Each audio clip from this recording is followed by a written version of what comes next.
What's going on, guys, and welcome to Success Through Failure. I'm here with Nate, and what's going on, guys? We're here to talk about margins today. So, all right. So, this is something I love to talk about. Like, I love numbers. I love figuring out, like, how much am I going to make? How do we do this? That's kind of like my thing. So, I tell you this. The raw thing that I don't see a lot of other people making videos on it. Or if they do make videos, they make 8 videos on it. And they talk for 2 hours about it and whatever. And I'm just dying on YouTube watching these videos going, will you just tell me the answer, please? The answer is by the time you get eBay fees, PayPal fees, everybody other damn fee that you have, you're going to lose about 20%. Maybe a little less. Okay? I'm rounding up. And as I suggest you do the same. Because what can happen will happen. So, about 20%.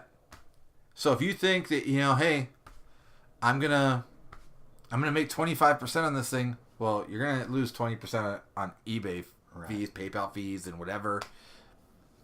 So you're not gonna make anything. So I'm telling you right now, you need to at least for me, make it worth my time. You need to have a 50% profit margin. Now, some people don't understand what that means. And so everybody's like different thing is like, is profit and margin different? And in a way they are too, but I'm not going to get too complicated with that.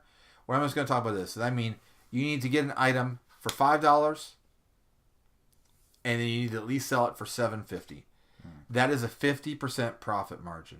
Okay, is that on top of the... You're selling for a 50% profit. It's actually not margin, but you're selling for 50% profit. Okay. You need to at least sell something for 50% because you're going to pay 20% in eBay fees. So you're only going to make 30%. Okay? So that's what the key thing is. So if I paid $5 for it and I'm selling it for $7.50, I'm making 50% of what I paid for it. Okay? Now if I paid $5 for it and I sold it for $10, I am selling it for 100% profit. Now that's the goal, right? And there are some items out there that you can sell for 200% and 300% profit. Right. Now, if you get really, really creative and really good and everything else, and you find unique items that haven't been completely exploited, which they're always popping up, right? You may get things that you can sell for 400% to 600% profit. Right. But let's just say, for instance, for generic speaking, you're selling a box of paper clips. Which are solidified, and you can see everywhere online that everybody buys paper clips. I'm just using it as a general example.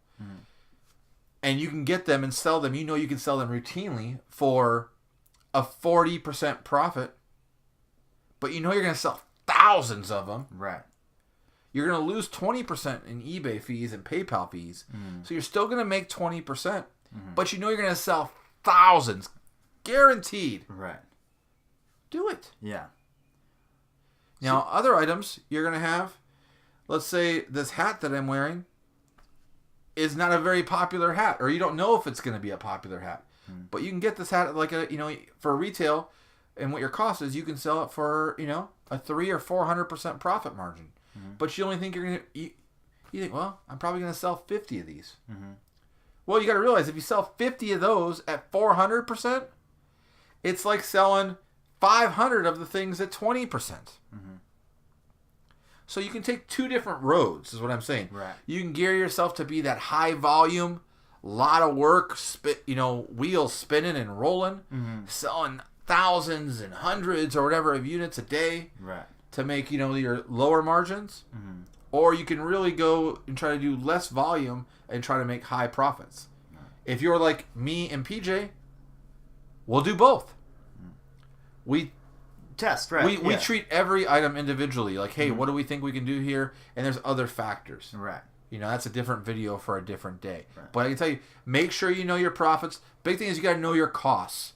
Be real with yourself. Do you pay rent? Are you working out of your house? Whatever. The costs, you got to factor in rent. Are you hiring an employee? Right. Those are costs. Those will affect your profit. So don't lie to you. Shipping supplies, right. If an item costs you $5, I'm going to use this example again, and you're going to retail it for $10 on eBay, but yet you need a worker and you're paying rent for a little warehouse somewhere. Mm-hmm.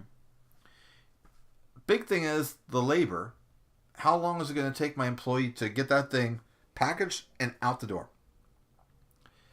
So if it's going to take him 15 minutes and you're paying a worker $10 an hour, it's costing you $2.50. Mm-hmm. Be real with yourself. Yeah.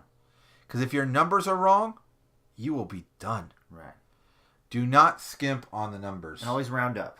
Right. Always round up. Yeah. What can happen will happen every time. Yeah. And if it doesn't happen, I have more money. Mm-hmm. Right. Okay. Right. But don't be like, I didn't think this was going to happen. Mm-hmm. That's going to make you super mad, and it might make you super broke. Yeah. So you must plan for it to happen, and make sure you factor in your labor costs if you have them. If you're going to work it all yourself, you need to set a value on your time, because if you went to work at McDonald's, they value your time, and they pay you based on your time. Right? So you better pay yourself based on your time. Right. Biggest, going off a little tangent, which I always do. He always gets mad at me for this. But biggest thing from small people who don't know business is they do not value their time. And time is the most precious thing we have here. Right. So you better set a value on your time and make sure that are you really making money at the end of the day? Like, oh, I sold 500 of these and I made $200. But I had to do it for 13 hours. Right. You didn't make anything. Right. So make sure you guys have, you do your math and you do your research. I love talking about this stuff. So leave a comment below if you guys want me to kind of work your scenarios or something like that. I'll be happy to work a good handful of them for you guys. Tell me what you're getting it for, what you're going to sell it for, how long it's going to take for you. If you need any help, it sounds really easy to me, but if you're new at this, it can be challenging. Right. And that's what we're here for. That's why we created this channel. That's why we created the channel. Right. So both me and PJ here we'll look at the comments, be happy to answer, and we'll work the formula for you. If you give us all the information, we need to know how much it costs, what you're going to sell it for, and how much does it cost you per item in labor. And that means, how long it's going to take you to get it in and get it out the door. Right. So whether it means you're making it by hand or whether you're just boxing it up, sending it out. Right. Okay? So make sure you guys know your numbers. All right. Until next episode. Peace. And subscribe. Subscribe to the channel. Yeah, come on, man.